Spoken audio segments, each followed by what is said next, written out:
I'm Stephanie Barnes. I'm from Calgary, Alberta, and this is Scrappy. Scrappy is a 1972 Volvo 142E race car, and we bought this car sight unseen 5 years ago from a chap named Paul Curran in Massachusetts, and had it shipped to us. We imported it into Alberta from Montana, and it was a vast improvement over my previous race car, which was, it's a technical term, a death trap. And it was driving my hubby bananas that I was doing the speeds I was doing in an open cockpit, that any kind of incident that involved shiny side down would not have been survivable. So he wanted me in a full cage, and what better than a Volvo, right?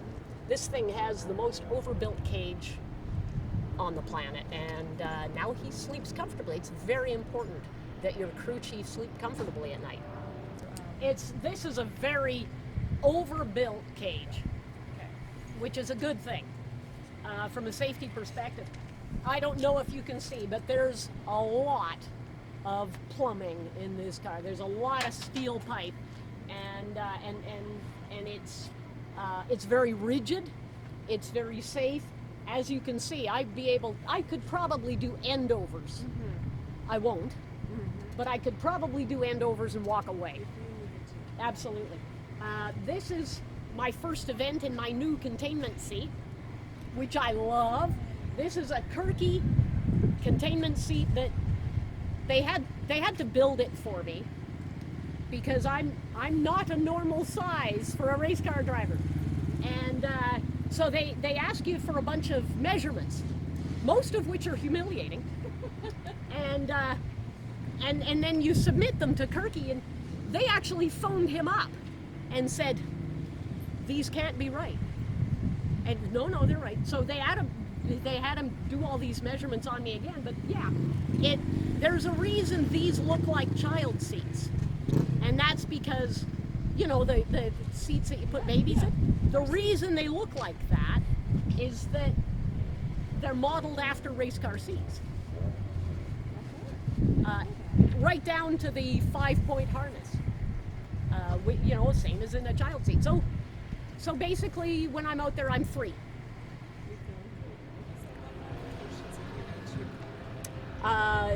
Pretty much nothing in the suspension. The engine needed a freshening up when we got the car, so it is a rebuilt engine, fairly fresh, although we did have a little failure in the injection system last year due to an electrical problem, and we burnt through number 2 piston and scored the cylinder badly enough that we had to re-sleeve number 2. But otherwise, it's a fairly fresh engine, a little over 13-to-1 compression, and slightly overboard, so we're a little bit over the original 1988 milliliters. We're, you know, 2 point. I've lost track, 1 something, and you know, it's a heavy car.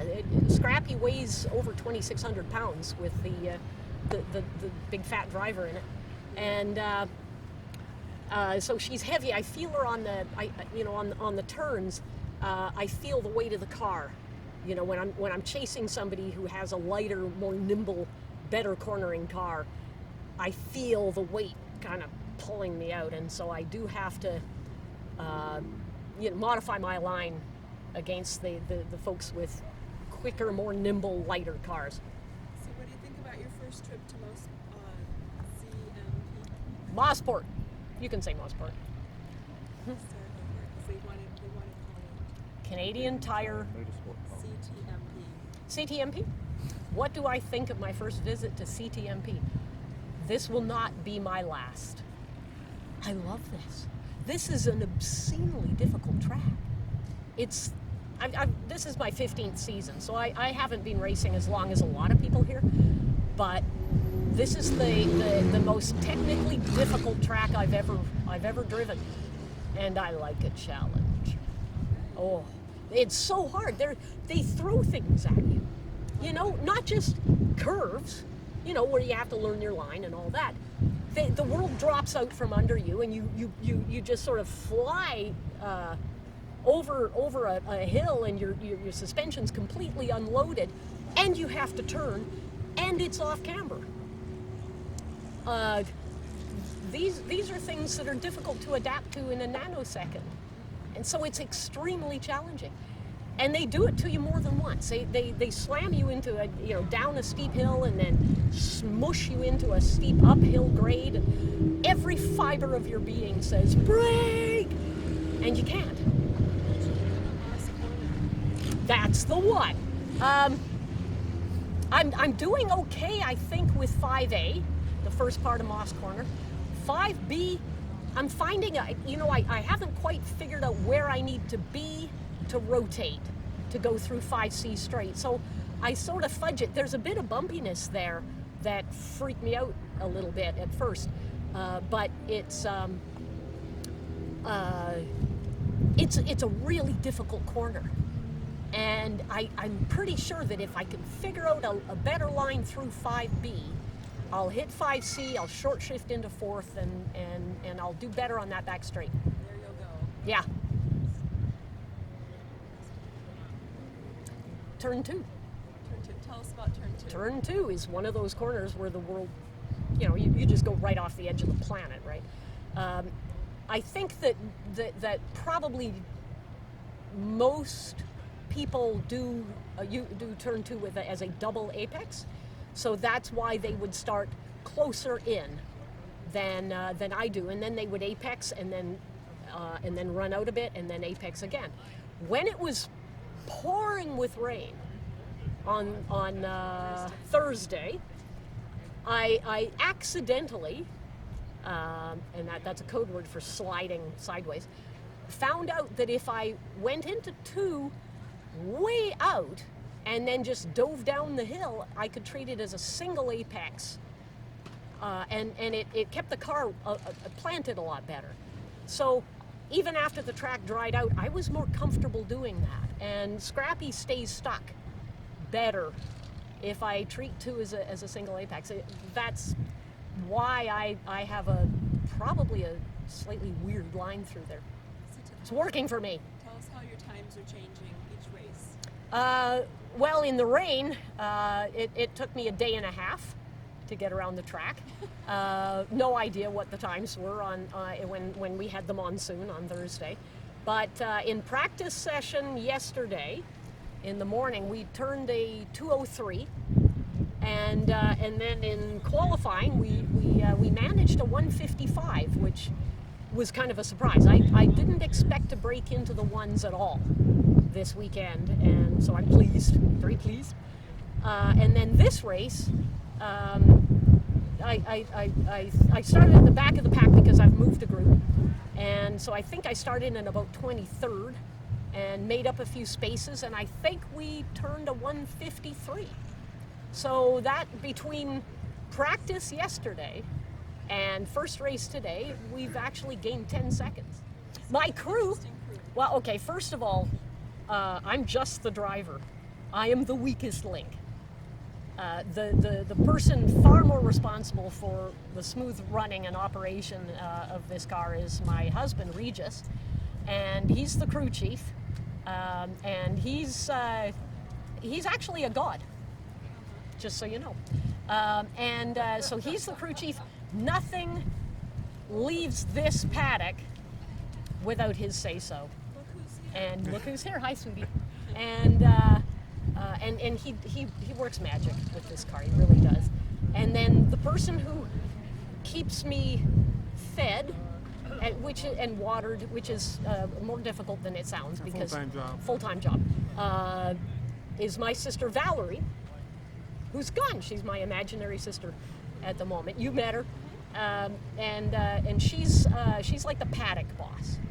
Because I don't know if you know this about racing, but as soon as we get into the car, our IQs drop 50 points. And I need help. I need somebody handing me the right, otherwise I'd try to put the balaclava on over my helmet, So I need people whose IQ doesn't drop 50 points. So Curtis, I'm Regis. Regis, sorry. Yeah.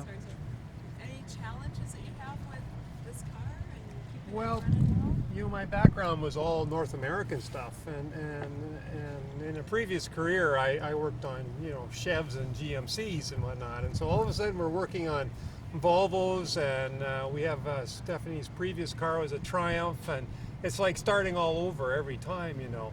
But you know, it's they all have their little intricacies and little things that's special about them, and the one thing I can say about the Volvo is they make a really strong engine, and it's got incredible brakes for a 1971 car. Volvo was so far ahead of their time when they put that together, and it's a fun car, and it's, you know, it's a bit heavy, but you know, with the weight, it's a pretty safe car to race in as well. And we heard you sleep. We heard you sleep better at night. Oh God, yeah. You know, the previous race car, we were at a track, and I saw Stephanie come sliding off the track. It must have been 100 miles an hour, and the grass flying, and you know, she's covered in weeds when she comes into the pit. And I'm saying, you know what, we're gonna have to find something else.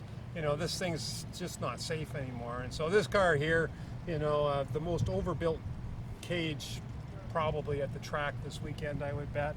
And you know, it's a car that really could take a, you know, a serious incident and be fine and be fun to drive. And it's not a really fast car, but we're looking for quick is what we're trying to you know, aim for. Quick is more important than fast in road course racing. Hello. You're the important part of the pit crew. Oh, I wouldn't necessarily consider it important. One It's of a the important ones. it's a team. Yeah, team effort. It's all, yeah, it's a team. Okay, so tell us anything that you want to tell us about being on the team for Stephanie. It's thrilling, you know. It's really exciting. Get her in and out of the car, and then enjoy watching her go around the track. And it's passion, and it's wonderful, and you know, I just love supporting that. Yeah. Yeah. We enjoyed watching you too, Stephanie. Thank you. Yeah, you've got a good lot of love. You can Okay. tell a lot of love here. Do you hear me when I go by? Because quite often I'm going, wahoo!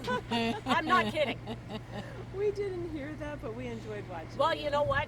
Listen, That's funny. you'll hear okay, it. we'll There- listen to that next time. That's why we don't have our like a mic in the helmet, Yeah. you don't because want I people yell hearing a that. lot when I'm going around, you know, and if I screw up a turn, I say things that We probably don't want to hear that. yeah. Shouldn't be Keep that to recorded. yourself. But I do a lot of wahooing. Good, as Because you should. I'm having way too much fun. This should not be legal. It's much fun. way too much fun. I adore this. So, you want to tell us?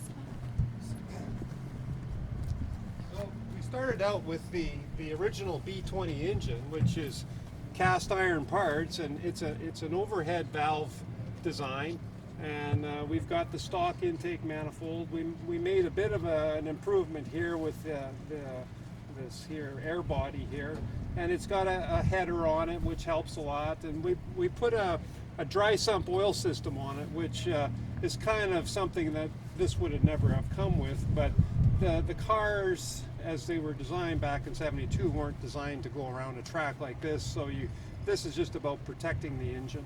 And the fuel injection system has been upgraded to support the 13 and change to 1 compression that we have, and the cam is a custom deal, and I sort of use my small block Chevy background, and it's not all that different than a small block Chevy style cam that you'd find in a 350 Chev engine, but we've got it in a 4-cylinder, the profile that is.